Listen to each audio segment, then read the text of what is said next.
à la gloire de Dieu. Alléluia. Et Balak s'est transformé en sorcier parce qu'il a vu qu'Israël prospérait dans son adoration. Il a vu qu'Israël avançait.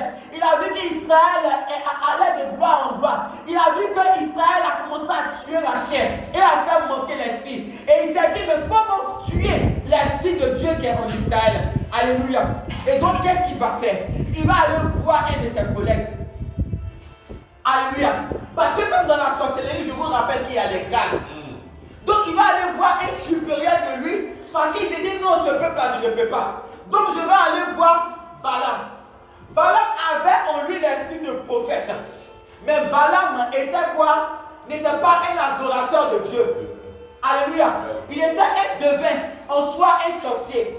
Je vous rappelle que toutes ces personnes qui ont ces dons, qui ont ces prophéties, ces marabouts même que vous voyez, en réalité, ont eu le don de prophétie, le don de prophète en eux.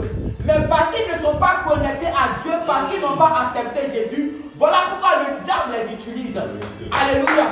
Ces petits choses même que vous voyez parfois, ont parfois le don de guérison. Voilà pourquoi tu peux venir te donner un médicament, ça va te guérir. Mais la source, la base n'est pas de Dieu, parce que lui-même il n'est pas en Christ. Alléluia. Et donc, il va aller voir le supérieur qui a plus gradé que lui. Ici, vous avez dit non, que parce que mon frère, qu'est-ce qui prouve que par là qu'il est un sorcier? La jalousie, n'est-ce pas aussi la sorcellerie? Le jaloux, c'est le cousin du sorcier. Amen.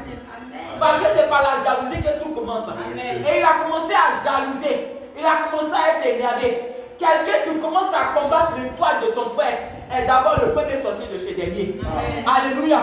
Parce qu'en réalité, si tu as une étoile, tu ne vas pas empêcher notre étoile de briller. L'étoile n'empêche pas l'étoile de briller. Mais elles tous brillent ensemble.